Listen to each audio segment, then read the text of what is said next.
হয় মাজত মাত্ৰ আৰু কেইটামান দিন বাকী অভিলেখ সংখ্যক পৰ্যটকৰ আগমনেৰে অন্ত পৰিব 2023-24 পৰ্যটন বৰ্ষ আৰু মই বৰ্তমান উপস্থিত আছোঁ কাজিৰঙাৰ এখন ব্যক্তিগত অতিথিশালাত।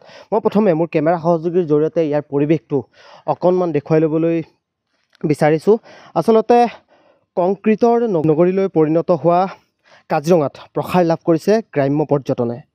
আচলতে যি সময়ত কাজিৰঙাৰ সাধাৰণ লোকক ঠগি মাটি ক্ৰয় কৰি সেউজীয়া পৰিৱেশ ধ্বংস কৰি একাংশ পুঁজিপতিয়ে হোটেল নিৰ্মাণ কৰিছে, তেনে সময়তে দেখা গৈছে কাজিৰঙাৰ দুৰ্গাপুৰৰ নিবাসী পুতুল শইকীয়া নামৰ এজন স্থানীয় লোকে আৰম্ভ কৰিছে গ্ৰাম্য পৰ্যটন। প্ৰকৃত অসমীয়াগিৰিৰ নিদৰ্শন দাঙি ধৰিবলৈ সক্ষম হৈছে পুতুল শইকীয়া নামৰ লোকজনে। এটা কথা ক'ব লাগিব যে প্ৰকৃতিৰ লগত মিলিব পৰাকৈ তেখেতে হোটেল ডাফলাং নামেৰে এটা গ্ৰাম্য পৰ্যটন আৰম্ভ কৰিছে, য'ত আহি সুন্দৰ প্ৰকৃতিৰ মাজত এটা নিশা পাৰ কৰিব পাৰিব পৰ্যটকসকল। সম্পূৰ্ণ খেৰ বাঁহেৰে নিৰ্মাণ কৰা এই পৰ্যটক নিবাসটোলৈ ইতিমধ্যে বহু বিদেশী পৰ্যটক আহি নৈশ যাপন কৰিছে আৰু আজিও এই অতিথিশালাত বুকিং কৰিছে বহু বিদেশী পৰ্যটকে।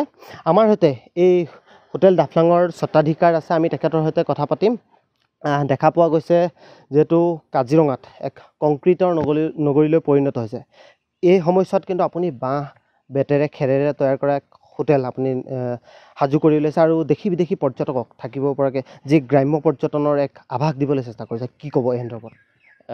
প্ৰথমতে মই ND24 তোমাক ধন্যবাদ জনাম। এইবাৰ আচলতে পৰ্যটন বৰ্ষ 2023-24 পৰ্যটন বৰ্ষ ইতিমধ্যে শেষ হৈছে আৰু কেইটামান দিন আছে, কিন্তু আমি আচলতে এইবাৰ নতুনকৈ আৰম্ভ কৰিছিলোঁ হোটেল ডাফলাং নামেৰে আৰু এইবাৰ আমি পৰ্যটকৰ ভাল সঁহাৰি পাইছোঁ, মানে সুন্দৰ সঁহাৰি। এইটো মানে আচলতে লক্ষণীয় হৈছে আমাৰ কাৰণে।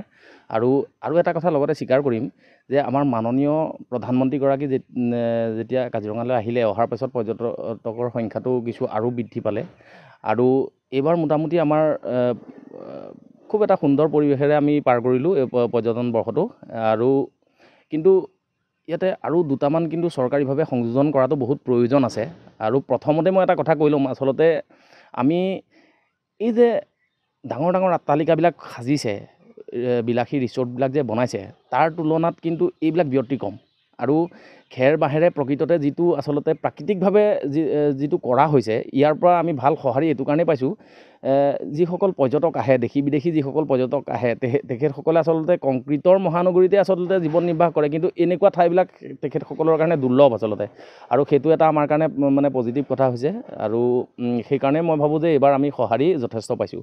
আৰু মই অনুৰোধ জনাম যে আচলতে গ্ৰাম্য পৰ্যটনৰ প্ৰতি গুৰুত্ব দিয়ক আৰু তেতিয়া মানে আচলতে পাৰিপাৰ্শ্বিকতাটো ৰক্ষা হ'ব আৰু লগতে কাজিৰঙাখনক আচলতে যেনেধৰণে কংক্ৰিট মহানগৰীলৈ পৰিৱৰ্তন কৰিব বিচাৰিছে, সেইটোৰ বদলি আমি যদি গ্ৰাম্য পৰ্যটনৰ ওপৰত গুৰুত্ব দি যদি ইক'ছিষ্টেম কৰোঁ, তেতিয়া আমাৰ আচলতে সাধাৰণ যিসকল গাঁৱলীয়া মানুহ, খাটি খোৱা যিখিনি মানুহ, সেই মানুহখিনিৰ উপকাৰ হ'ব। আৰু প্ৰত্যেকৰ ঘৰে ঘৰে আচলতে হোমষ্টে নিচিনা এনেকুৱা যদি ব্যৱস্থা হয়, তেতিয়া মই ভাবোঁ যে নিশ্চয়কৈ আমাৰ সাধাৰণ মানুহখিনিয়ে পইচা পোৱাৰ এটা ব্যৱস্থা হ'ব। আৰু চৰকাৰীভাৱেও বিভাগীয় তৰফৰ পৰাও কিন্তু কিছুমান কৰণীয় আছে। কাজিৰঙা এখন নেশ্যনেল পাৰ্ক হিচাপে চোৱাৰ পাছতো পৰ্যটকসকলে আচলতে আৰু বহুত কিবা কিবি চাব বিচাৰে, গতিকে ইয়াতে যিহেতুকে কাজিৰঙাখন হিলছ এৰিয়া বেছি আছে, গতিকে সেই হিলছ এৰিয়াবিলাকত আচলতে যদি ট্ৰেকিঙৰ ব্যৱস্থা কৰি দিয়ে আৰু ইয়াতে দুটাকৈ জলপ্ৰপাত ইতিমধ্যে আমাৰ গাঁৱৰ বা স্থানীয় যুৱকসকলে চিনাক্ত কৰিছে, সেইকেইটা যাবলৈ যদি সুবিধা কৰি দিব পাৰে চৰকাৰীভাৱে, যদি সেইটো কৰি দিয়ে আৰু চৰকাৰীভাৱে যদি তাত মানে ৰাজহ সংগ্ৰহৰ ব্যৱস্থা কৰে, সেইটো এটা মই ভাবোঁ যে সুন্দৰ পদক্ষেপ হ'ব। এই বৰ্ষটোত কিন্তু আচলতে এইবাৰ আমি কিন্তু ইয়াৰ পৰা এটা ভাল সুফল পাইছোঁ বুলি পেলাই মই অনুভৱ কৰিছোঁ। ইয়ালৈ বহু বিদেশী পৰ্যটক আহিছে আৰু নৈশ যাপন কৰি গৈছে। আপোনালোকৰ সৈতে যিহেতু কথা পাতে, তেওঁলোকৰ অনুভৱ কিদৰে আপোনালোকৰ আগত প্ৰকাশ কৰে? আচলতে মোৰ ব্যক্তিগতভাৱে মই যিসকলৰ লগত কথা পাতি আমি মানে গম পাইছোঁ যে তেখেতসকলে এই ইক'ছিষ্টেমটোৰ ওপৰত মানে খুব মানে ইক'ছিষ্টেমত থাকি খুব ভাল পাইছে। আৰু ব্যক্তিগতভাৱে মই কেইবাজনৰ লগতো কথা পাতিছোঁ আৰু তেখেতসকলে আচলতে আমাৰ হোটেল ডাফলাঙৰ প্ৰথম পচন্দটোৱেই হ'ল কি যে এই খেৰ আৰু বাঁহৰ ঘৰকেইটা, এই চাংঘৰ আছে আপোনালোকে দেখিছে, আৰু টেণ্টখিনি আছে, বিশেষকৈ টেণ্টখিনিটো কিন্তু মই খেৰ আৰু বাঁহৰে ব্যৱহাৰ কৰি পেলাই বনাইছোঁ। আৰু গতিকে এইটো আচলতে আমাৰ বিশেষ আকৰ্ষণ বুলি ক'ব লাগিব হোটেল ডাফলাঙৰ। এইফালে দেখিব পোৱা গৈছে যে বিভিন্ন ঠাইত পথাৰসমূহ পুতি পেলোৱা হৈছে, নিজৰ মাটিসমূহ বিক্ৰী কৰি পুঁজিপতিৰ হাতত গতাই দি বৃহৎ বৃহৎ অট্টালিকা নিৰ্মাণ কৰিছে। তেনে ক্ষেত্ৰত কিন্তু আপুনি এক বেলেগ ধৰণে পদক্ষেপ লৈছে, কেনেদৰে সঁহাৰি কেনেকুৱা পাইছে আপুনি?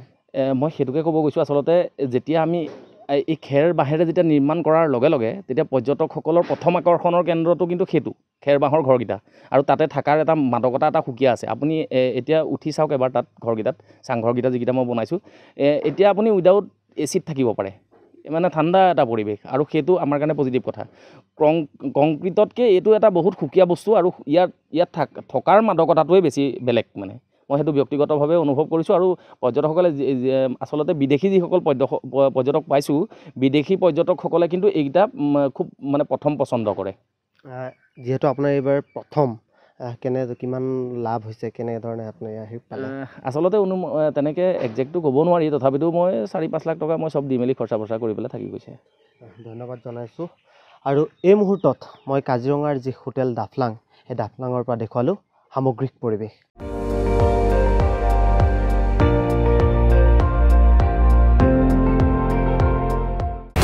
আপুনি চাই আছে ND24 সৰ্বশ্ৰেষ্ঠ নহয় সৰ্বোত্তমৰ দৌৰত